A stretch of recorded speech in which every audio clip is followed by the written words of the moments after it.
即摆有愈来愈侪社会福利团体推出着外站的服务，鼓励老大人都要出外来运动。丰岛老人基金会每礼拜拢会伫咧公园举办老人甲外籍看护互动的体适能的课程，要来训练外籍看护变做是帮助老人的伙伴。嘛，伫每一届的课程教导防疫的观念，要互这外籍看护会当用正确的观念来照顾因所看顾的老大人。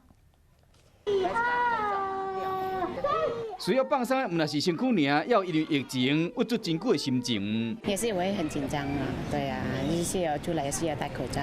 对老师做伙做运动，一年看护有年来台湾6年啊，头一摆拄到全球性疫情，就算带老太太到室外来运动，应该做的拢有做。社会团体外站服务，唔那邀请老大人尔，看护嘛算在内。比如说弹力带是需要2个人一组，那他就会一起跟着。中场休息的时间，他其实也会很技巧性的引导别的长辈互相认识，还有别的外劳之间互相认识。宣导卫生教育兼运动，防疫期间的运动是真要紧，甲干那塞老大人出门晒日头无共款。对咧做伙运动，唔然好这外籍看护较欢喜，更加会使成为这时代运动大心的伙伴。